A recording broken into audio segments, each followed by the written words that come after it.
Coach Cumby, 100th edition of Homecoming here coming up on Friday. We've got Sam Houston coming into town, 0-7 Bearcats. Just talk about the matchup, what you've seen with Sam Houston on the field, and then we'll take some questions. Yeah, the 100th Homecoming, it's going to be an exciting week. I know there's a lot of events planned, and we're really looking forward to the game Friday night. I mean, that's the main event for us, you know, and before we dive too deep into it, you know, there's been a lot that's gone on in college football really this last week, and a lot of different things that have happened, and one of the things that, you know, that as a coach, we talk a lot about players and coaches can have a lot of impact on people, and I think in a positive way.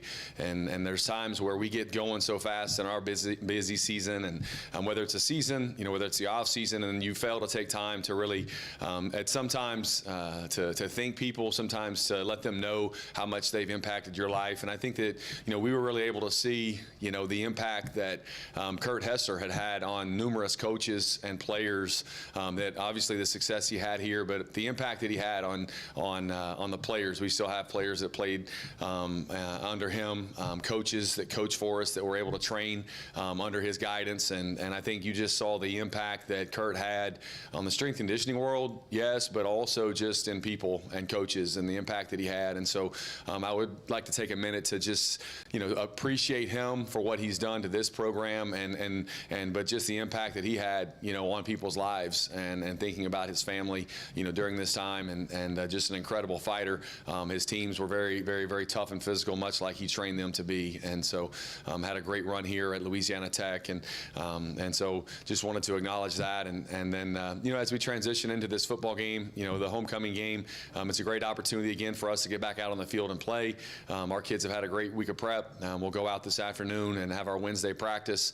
You know, I think the kids are extremely excited about the game. There's a lot of things that are excited about within it. But I think most of all, it's a chance to get out and compete again. And I think that our team got back up and we're stronger from the Kennesaw game than what we were the last time we're out. And if you look at it, you know, offense, defense, and special teams, there's really 3 to 5 things that could have gone differently. And if one of those things would have gone differently, the outcome of Western Kentucky most likely would have been different. But at the end of the day, it wasn't. And so what do we learn from that? How do we get ourselves back up? How do we continue to get stronger and better as a football team against the Sam Houston team that's getting better? I think if you look at their last 3 games against New Mexico State, Jacksonville State, and then also UTEP, the last 3 times they've been out, they're continually getting better. There's a lot of progression that they've seen within their program. Coach Longo has done a nice job. I think offensively they're starting to hit their stride. I think Hunter Watson is the ultimate competitor. I saw the kid in person win a national championship in junior college at Iowa Western. We had the chance to compete against him last year. He's a competitive quarterback, and I think that Coach Longo is really, they're getting in sync with one another from the standpoint of his skill set and what he can do. They have some really good running. Coco Brown at running back. I mean, Alton McCaskill is a really good, powerful running back. They're big, probably the biggest backs that we've played against in terms of having to be sure tacklers. Their receivers can run. I think really the thing there on offense is they've turned the ball over. And then I think also receiver-wise, it's just been a little bit of inconsistencies just due to the injuries that they've had at the position. And I think offensive line, they've got a consistent group of 5 that they really feel good about and playing with. Defensively, Freddie Autry-Lindsey, their defensive coordinator coming from North Carolina State. Again, you see in the last 3 games, I think they really settle into who they are and what they want to do in terms of negative plays, trying to create takeaways. They've got 2 really good linebackers. Antavius Fish, I believe is his name, plays really well. And is very physical. Their corners, I think, are really good players, and I think they have a safety and a nickel that came with Coach Lindsey from North Carolina State that really impact the game in a positive way. And I think Jacksonville State, you know, really arguably they had that game won at the end. They kick a 55-yard field goal to win it. New Mexico State and UTEP, both of those games are really close, really late into the 3rd, early 4th quarter, and then I think turnovers really get Sam Houston State behind the 8 ball in those games. So, you know, it's going to be a great week. You know, hopefully we'll have a lot of people back in town for this game. You know, hopefully we'll have a lot of people that show up to support our players who put so much into this program and want to work and perform at the highest level. And we're looking forward to do that Friday night. We talked after the Kennesaw game about how the offense really wants to get a handful of guys really involved. Seems like Marlon the past couple of weeks have really been that wide receiver one and really kind of seen offensively as far as getting involved. Yeah, I think that those playmakers have really defined themselves by the plays they've made, and I think that undoubtedly Marlon is that. And I think you look at his journey and his time that he's been here, a lot of ups and downs, and he's continued to be very persistent and consistent. Started the season and was really just a war dog on special teams. I mean, was very dominant on special teams, and his role in offense continually increased due to his production, his practice habits, his consistency. And he has a great amount of playmaking ability. And so, again, in college football, in terms of development, it's really fun to see as a coach to see, a young person grow, develop in a lot of different areas. And he understands that he's got to continue to practice at a high level, to perform at a high level. But he's obviously earned those opportunities, from the standpoint of targets going his way. I think Devin Gandy falls in that. I think you got other guys that, David Piero, Jalen Mickens, Clay Tevenen has really came on these last couple weeks. It was nice to see Andrew Burnett, in the Wildcat, and then also in some short yardage situations, really help our football team. You mentioned short yardage, either in the red zone or just on fourth down. That seems to be a struggle the past couple weeks. What would you kind of work with Franklin as far as maybe helping you guys in those critical moments? Yeah, I think, again, it's you look at what has gone wrong. Is it something that they're doing from a scheme standpoint or something that we're doing that we're not executing well? And then also personnel-wise, what personnel can we use to help us in those short yardage situations? And I know that Coach Franklin and the staff have a great beat on that, have a really good plan moving forward this week from short yardage, whether it's short yardage in the open field, third down, fourth down, and then also on the goal line. Still needs this conference of tackles for a loss, top 5 in sacks. What have you seen for him as kind of the anchor of that linebacking core? I think that Mekhi has been very consistent in his practice habits. His production has been off the charts, and I think that he has a great feel for what we ask him to do, at the nickel position. And I think that was a little bit of the moving parts against Kennesaw on defense. Is Mekhi was out for the first half, and then he spent. So it's one of those hard times where you're spending a lot of time during the course of the week practicing, guys out of position somewhat, and you really had 2 new starters at linebacker for the Kennesaw game, really for the majority of the game because we had moved Mekhi to Will, which Colby had played. We'd settled on moving Mekhi back to nickel, which he's really natural at, has a great feel for. There's some things that he's got to clean up in terms of his blitz paths, and then also just responsibilities and coverage, whenever it comes to some of our blitzes and then some of our zone coverages that I think will even increase his production when it comes to possible interceptions, then also possible tackles for loss and pass breakups. Through like 45 passes last week. Is that like a total that you guys want to bring down, or do you feel like it's kind of a happy medium as far as the attempts that you have in the past? Yeah, I think it's a happy medium in terms of what the game plan calls for, and I think that he has really shown from the standpoint of his accuracy, over the course of you take the Kennesaw first quarter and a half that he played or whatever it was, and I think he's really shown that from a practice standpoint, and then also the demonstrated performance that he has in games there, he's just getting better and better. He's getting more accurate, and that's what we anticipated seeing with him getting more game experience, and so he does a great job with his feet in the pocket. Coach Franklin's done a really nice job with him there. He's increased that in terms of his footwork. This allowed him to be more consistent throwing the ball. And again, we've identified some guys that we feel like at receiver and tight end that can really go make plays. And sometimes it's just getting those guys the ball in as easy ways as we can to let them go and do that.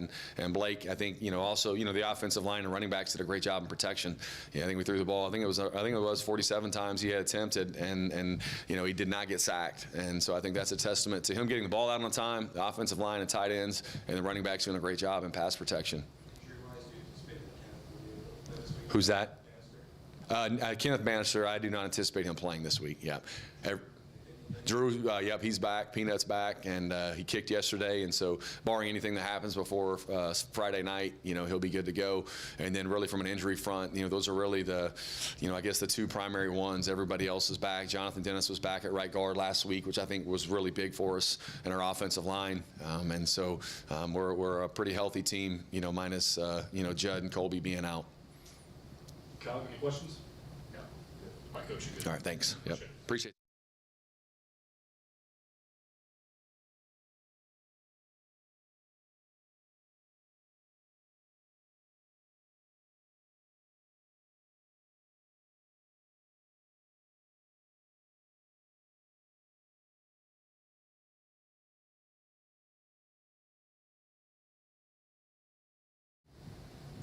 Guys, we have wide receiver Marlon Jackson coming off a career game, career high 6 catches, first 100-yard game, 137 yards. Now let's go ahead and open up for questions. You kind of heard Coach say that you want to get be more involved as a pass catcher offensively. What have you liked, I guess, just being in Coach Franklin's system and kind of being more involved in the pass game? Yeah, I feel like Coach Franklin gives us a pretty set plan. He gives us opportunities and tells us we got to go make plays. I feel like he doesn't really put too much on us when it comes to things like scheme. I feel like our focus is details, and I feel like our focus is execution, and I feel like we've done pretty well with that. Where have you seen Blake in his growing confidence? I think Blake is starting to get his confidence back. It's from last year when he got hurt. I feel like he's a whole different person this year. I feel like he looks great out there. I see him out at practice. There's a lot of hesitation I don't see anymore. There's a lot more confidence, like you say, and that gives receivers confidence. The second half of the last couple of games, the offense has kind of stalled out for a little bit. How do you feel like you guys can just play more consistently so you're not having to climb out of the hole? Yeah, again, I feel like that comes down to what Coach Franklin emphasizes, our execution and details. You know, that's something he emphasizes every day at practice. That's something we have set drills for, and I feel like he shows us that when we emphasize our details and when we emphasize execution, that we're a really great football team.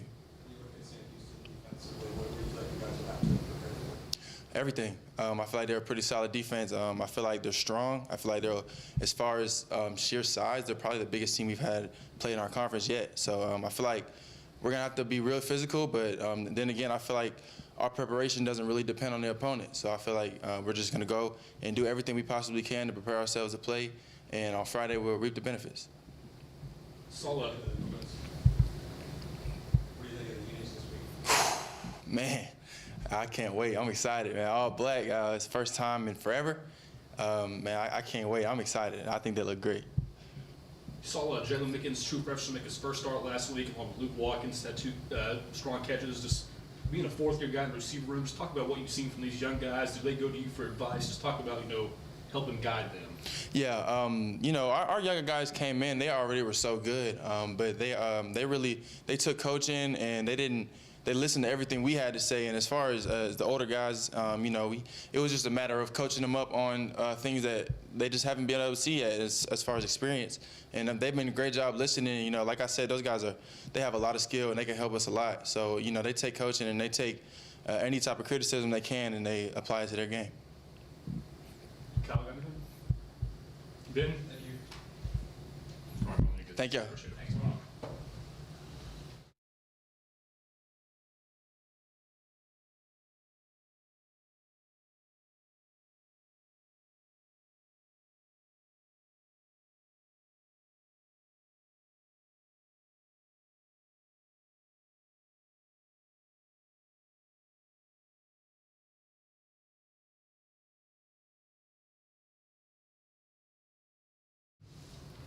All right, next up we have defensive lineman Christian Davis. If everyone's ready, we can go ahead and open up for questions. I guess, first of all, what's it been like just seeing Jaden and Zarek kind of all in the same field at the same time? They've actually done race on here. Yes, all the time. I mean, we try to hang out outside of football and all that stuff, but practicing together, it's a different communication in practice. Like when we going to scout guys or whatnot, me, Mayfield, and Zarek all running to the ball, talking to each other, trying to encourage each other, bring everybody along with us.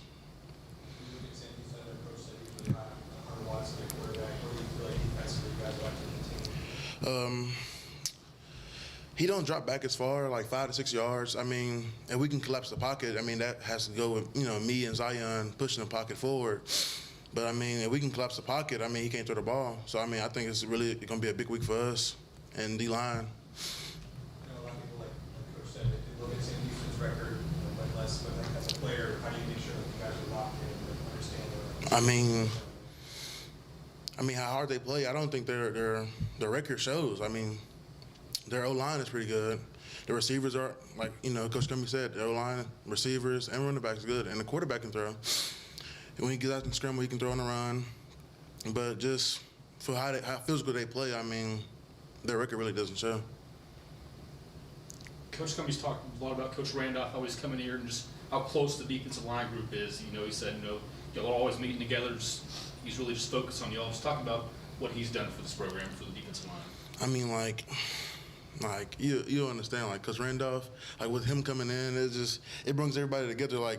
Since I got here, I've been here, since a year now, and we never had a D-line cookout. So in the summer, we all go to Zion House or whatnot, and we try to do it monthly, but it kind of got out of hand and whatnot. But as in that we all play with each other, like, you know, not like that, but like just we all play with each other, and then we all try to be, you know, in the same room all at the same time. Any more questions? All right, Christian, you're good. Thank you. Appreciate it. Thank you, Christian.